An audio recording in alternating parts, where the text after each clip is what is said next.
What would life be without limitations? If you had to just live your life and you had no limitations whatsoever, no fear whatsoever, what would your life ideally be?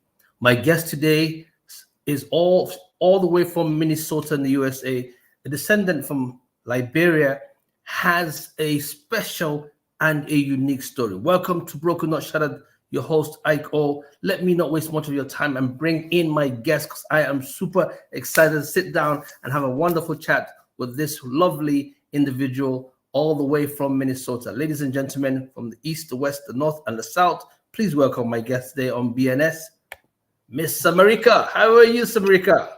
Hi, How you doing? I'm doing great. The topic today is no limits. You are a woman who has shown that there are no limits. Please tell our guests who you are, introduce yourself to them.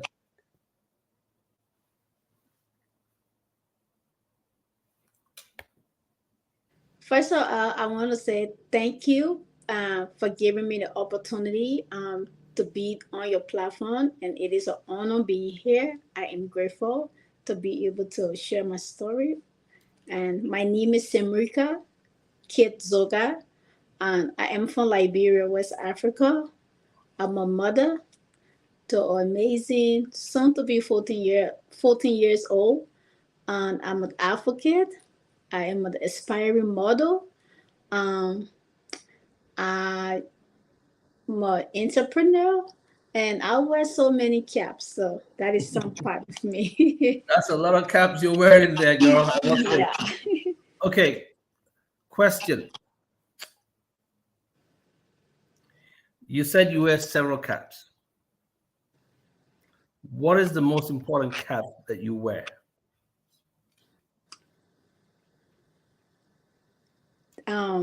Being a mother, Okay. Tell us about that journey so far. it is amazing journey. Is you loving someone more than you. It is a feeling that nobody cannot take away from you. You caring for somebody, making sure they are safe, and bringing another life into this world. Wow. That's an awesome privilege to be a parent Yeah. and especially to be a mother. Definitely, I agree with you. Um, but life hasn't been that easy for you, America. You've had several different challenges. How are you able to navigate motherhood for the last 14 years and before then with your personal challenges? Share your challenges with my audience if you don't mind. Um. Wow. I'm trying to like exhaust everything in. It it have been amazing, interesting journey being a mother and also watching myself grow. As a person living with disabilities. Most especially growing up in Africa. You have to deal with people having opinion because most especially our African community are not like, and when it comes to the awareness about people with disabilities, sometimes they consider you as a witch, as a curse, by your own families, by community dwellers, by friends and stuff like that. So it have been very, very challenging journey, but it have also taught me to be resilient. So it's almost like sometimes God gave you something. I would say God cannot give you anything that you cannot handle. So I think God know who He was put in this position. So that's why sometimes I look at the good side of being a person with disabilities, because I don't know if having a disabilities, I was still going to be this strong, resilient, confident woman if I didn't have disabilities. I don't know, but uh, it had been a really tough journey. Um, not not having shoes, I had to walk with my barefoot for 24 years. On my 25th birthday, that's when I had my first pair of shoes ever made for me.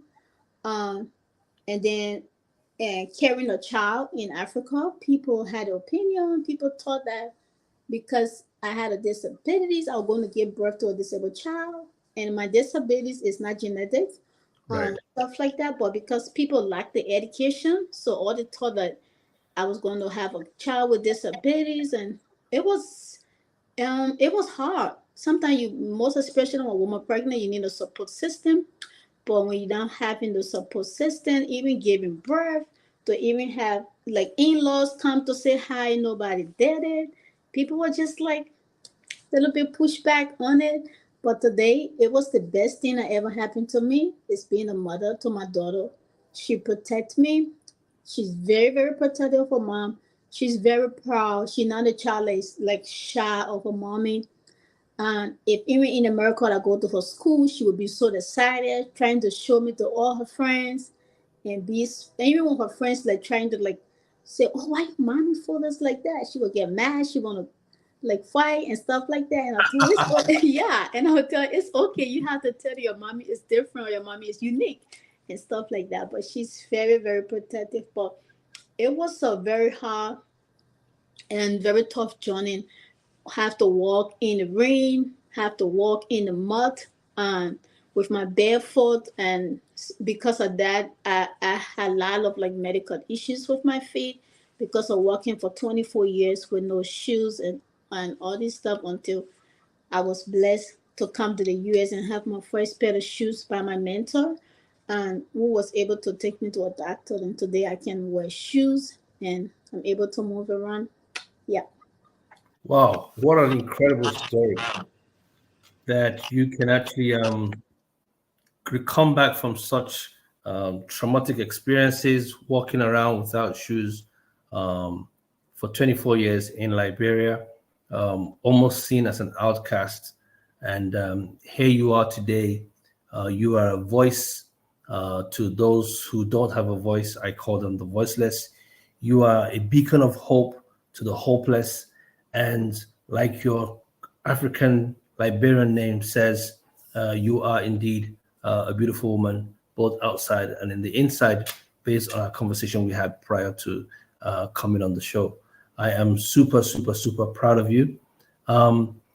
This experiences you've had, can you talk about the actual disability so that my audience can understand exactly what it is that is going on here and why we've taken time for you to come on this great platform to share your story, knowing that it will inspire other people, even those who don't have a disability, who think their lives have fallen apart with minor challenges or even major challenges, but they will be consistent and, like you said, resilient to overcome because they are broken, but they are not shattered. Please take a few minutes and just talk about the disability. And if you want to show or share, feel free to do so on this platform. Um, because of the healthcare delivery system in Liberia is not that advanced, so I was never diagnosed of my condition. So but I have I've been to I came here and I went to the doctor, so it was only able to diagnose me of my hands. I will send you the name. It's such a big biological terms. I'm still Get the trying name. to learn it. But I was supposed to see the doctor for my feet, but I was born, I would say, with deformity. Maybe I can show a little bit of my this is how my feet look like. Okay. So I was born with deformity to my feet. So my feet were not fully formed because my mother had a fall when she was pregnant. So due to that fall, she was having a lot of health issues. She was on bed rest. She was bleeding and all this stuff. So doctors like gave my parents options if they wanted to keep the pregnancy or the body because I was not going to be born with all my body parts and stuff like that. So my late father, may his soul rest in peace. So he was very supportive. And he told my mom like we have to keep the pregnancy. And with our child born, we're going to love her. We're going to cherish her, treat her like any other children and stuff like that. So that's how they kept me. They kept the pregnancy until my mom gave birth.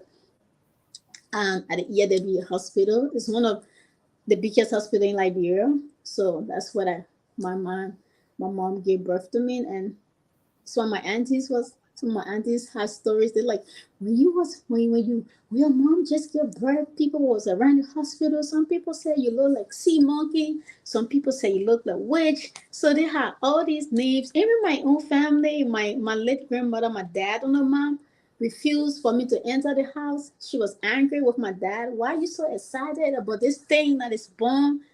He's so excited about it, and there was a big fight. My mom, when she go through, it was a big family fight and stuff like that. But today, the rejected stone has turned into the cornerstone.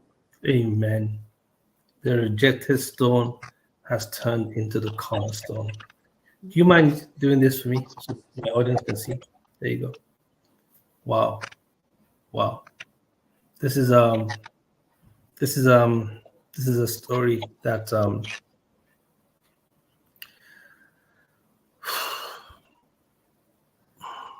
excuse me, sorry. I don't normally get emotional on my platform. I just want to thank you first of all for being willing to share your story. The challenges that you faced and everything else that you are still going through. But you didn't allow that to break you. You actually took advantage of that and you started speaking at different platforms. Can you share with our audience the kind of platforms where you've shared and how you were able to transition at the age of 24 to 25 to move on to the US, if you don't mind, please? Yeah, I would love to share that. My advocacy all started when I was in high school.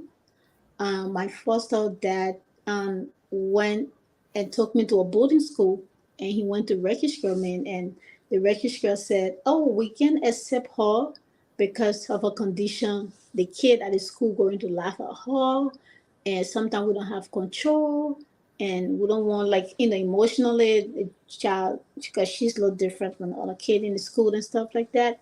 So my foster dad, because he lived in America before, so he was like, "Why would you deny a child with special needs?" So he was getting angry, and then he asked me, he said, "Sam, do you want to come here?" I said, "Yeah, I want to." And that was the day my advocacy started, because I felt like nobody should be denied, no child should be denied of education, and seeing me being denied just because I'm trying to get emotional, just because of my condition, and if nobody's going to speak out, I was going to do it. So my advocacy started, and I used to be in the street of Monrovia speaking with no shoes on the socks on my feet. People would come around and listen. I used to go to political event when the presidents and people were there. I would stand up and speak up. Hey, you have to do this for us. This is the community that been marginalized, we've been discriminated. We need an equal opportunity. We need inclusion and stuff like that. So that's how my advocacy became radio stations, and I had the opportunity for my one of my mentor. She was like, there is a conference that is coming up, and the people want me to go, but I feel like America don't need my voice. They need to hear your voice. And I was like, what? I said, I don't even have passport. What are you talking about? She said, come to the office. When I went to her office, call her Michigan Peel. And that's how her foundation, she was working for, they call the Foundation for Women. That's how they told me like to go and apply for a visa. And I came and with the government administrative called Ministry of Gender. So at the United Nations, it's called CSW, which is the Commission on the Status of Women. That's when I had my first big speech to sit before world leaders and be able to speak. And it was a feeling like a girl from the village, the girl that was called a witch, the girl that was called cursed, that they sitting in front of world leaders and speaking. Um, and I didn't know how to process it, but hey, God said He's gonna put you on the table of kings and queens. So I took that opportunity, and I delivered. Wow. Yeah, it was a great experience. Awesome. Awesome. We're going to take a break. When we come back, we're going to continue with our guest, America. Okay. Um, the topic today is no limits. Please, if you're out there listening to us for the first time, follow us, subscribe with us on YouTube, like, and also click the notification button. The more likes we get, the more people that follow us, the more content we can actually produce. And we are doing a phenomenal work. The numbers are growing on a regular basis, and we're excited. Let's take a break, and then we'll come back and hear more from my great guest today. I do completely believe that the Lord has definitely placed you on a very high platform to do this.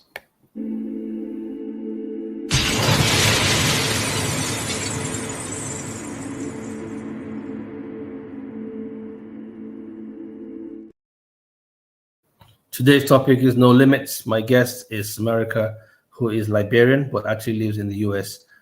She is an advocate for persons with with disabilities. She has a physical disability with her hand and also on both feet. But no, in spite of all those challenges and all that she went through in her native country in Liberia, Samerica has been able to bring everything around and now has become an advocate to help others and to create a platform for those voiceless people to have a voice. She speaks to presidents, she speaks to world leaders of the United Nations and all over the world. She has been lifted up from what she went through to now become an advocate. Let's double into another area of your life that you don't mind talking about. You have customized shoes. You talked about that. How did you get to that? And how did you get to that? And how are those shoes made? And how do they make life much easier for you ever since you started using them? So my customized shoes, it have brought me a great relief. Um, I met a very, I would like to say maybe the angel. You know, God has a way of putting certain people in your life. So I met this lady in Liberia at an event when the former British Prime Minister and his wife posted David Cameron went to Liberia. So she came at an event and she saw me. She was like, "Oh, my mom has a disabilities," and she and I we chatted. My mentor in Liberia introduced me to her and stuff like that. So when I came to the UN, she came to the United Nations too. She came to attend and also to come and find me. So when she came to the UN, she was with me even the day of my speech when I didn't have, because I remember the day of my speech, it was snowing so bad in New York and I couldn't go out because I was walking with my barefoot. Someday my foot would freeze from the ice in New York and stuff like that. But that day it was snowing so bad until I couldn't even get out because I was like going to fall, slip. She met me in the hotel lobby, sitting, and then she came. She like, Sam, and we had a dinner before coming to the hotel. So the dinner, she was going back to San Diego. She said, Sam, I'm going back. What do you want me to do for you? And I told her, if you can find a doctor to see what he can do about my feet, I would really appreciate it. She said, let me think about it and I will call you in the morning. So in the morning, I saw her reaching out. She came to the hotel. She made me sit in the lobby. She like, we're going to San Diego. And I'm like, what? She said, I found a doctor. And then the tears just started pouring out of my face. I was like, are you serious? She said, yes. And then she said, what are you doing today? I said, today is the day of my speech, but I don't have anybody to take me to the UN. It's snowing. She said, who can take you? She and her cousin, they went and bought a trash bag. They tied my feet in it. They grabbed me, both grabbed me here and towed me to the car and then grabbed my hands again, took me in the UN. And when we went at the UN gate, because of the pass they have, they couldn't access certain part of the building. But for me, the pass I was carrying, I could access any part of the United Nations with no security staff. So the security are like, we cannot allow you, but because being with Sam, you guys will have to go in with her. That's how she was excited because she wanted to see that part of the UN. So she and I we enter. She stood behind me while I deliver my speech. And then she brought me back. She said, we're going to San Diego. We're going straight to the airport, no stop. And then we went to the airport. She took my passport. She's like, oh my God, you're born April 5th. That is my birthday. I was like, Wow. what a coincidence, guys. So she and I go on a flight and we reached the San Diego the next morning. She took me to different doctors until we found this doctor called Peter Hatch Prosthetics. Um, so he and his team were able to come up with my first pair of shoes. So they mold my feet. Mm-hmm. And after the mold, they took the mold out, they sent it to a factory that produced prosthetic shoes and stuff like that. So I had no idea that they were going to come up with shoes or whatever it is until on my 25th birthday. She had a big party for us. My first time to be in the midst of millionaires, billionaires, and stuff like that. Wow. So she put me in the room. She said, "Don't come downstairs. Just be in the just be in the room." And then during the party, she called me to come downstairs. When I came downstairs, all these multimillionaires standing up singing happy birthday, and I just started crying. I'm like, what? Then she took the shoes off from the bed. She said, "Happy birthday." That was when I got my first pair of shoes. I couldn't even walk in the good because it was screech. I was like, I was walking like a young baby in 40. She said, "It's okay. You're going to have the physical therapist. People are going to come in to teach you how to walk and use it." So I had to spend like 2 months in America to go to therapist, to practice walking and stuff until I got adjusted to it. And I flew to Liberia, and my family, my mom was one of the happiest. The only thing they were waiting to see is my shoes. Nothing else they wanted to see, just the shoes and stuff. Everybody waiting to the what are shoes? And there was somebody walking in, and then just like crying or in tears and stuff like Wow. that. So yeah. This is a fantastic story you have here. Um, do you want to mention the name of your mentor? Her name is Michelle. Where's she from? She's from San Diego. She lives in San Diego. So she's American? Yes. Wow, Michelle, wherever you are, on behalf of South America and the entire network of Broken Not Shadow, we want to say a big thank you to you for actually taking the step to do this great work. All right. It's, I can let you talk forever. Okay, so you got your shoes, you're an advocate, you have a platform, Mhm. and you're using that platform to talk about disabilities and also inspire others who have challenges to go beyond that. We have a couple of more minutes left. I would like you to use that opportunity to talk about your platform, where people can actually find you, and then what you're actually doing with your life right now. Did you go back to school or what? So actually my platform is called No Limit. Oh, wow. So that was interesting. That's when we said the topic is no limit. I called it no limit.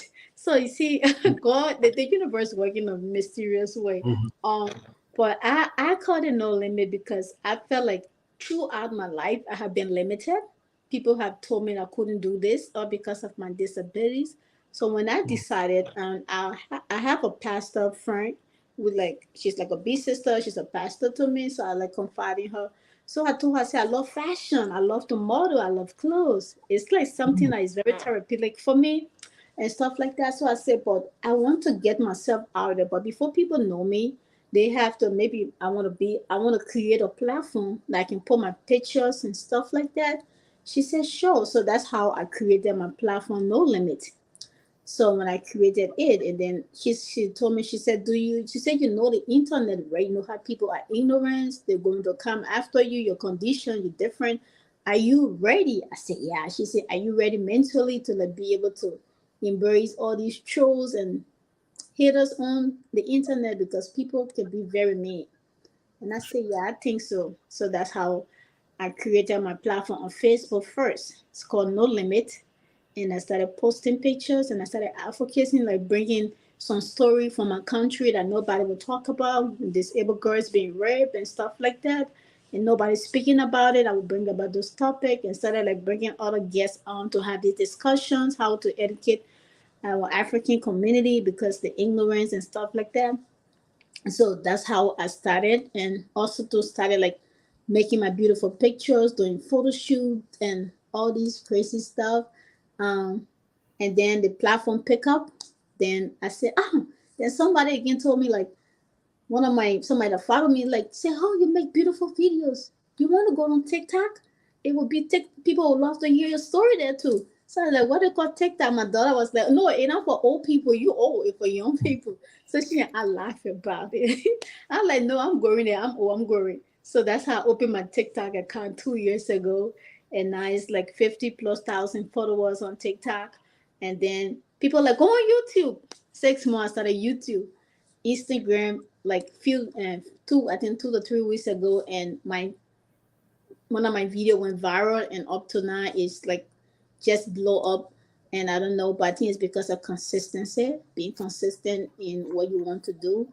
Um, so yeah, that's how you can find me on IG, Semrika Zoga, on TikTok, No Limit, on Facebook, No Limit, and in Tik and YouTube, No Limit as well. So yeah, so that's and my goal is to for us to have the discussion. Like Correct. everyone is unique, everyone is beautiful. We have to embrace people for who they are. You can have curiosity about people condition. It's okay to ask questions, but be respectful in the process of asking questions. And we can, for me, I'm always waiting to like educate people who have curiosity on my platform when they ask questions like, "What's happening? What your condition? It is genetic. It is not." All these things. And also, too, sometimes some of the terms people are supposed to use and not supposed to use, how to refer to a disabled person, because in our African community, most of us don't know. So all these things I try to like bring it on my platform. Educate them. Yeah, to educate people and stuff like that. So am I, and I am grateful like the interaction, the support I get from people. So that's why I don't pay like attention to the 1% of the trolls that will call me all the derogatory name. People like, do you read your comment? Why you do that? I do read it because it has nothing on me. Those comments don't define me. Right, right. They don't So define who you are. yeah, so I go through the comment section and I read it and I just smile. I like they don't even know who I am. They can call me all the name. Someone then say, "Oh, you can't even be a model. You don't even deserve to be on a magazine. Who are you to say you want to be a model?" So I like, you're gonna eat your words. You're gonna see me in a magazine and you're gonna be shocked. And that is a promise.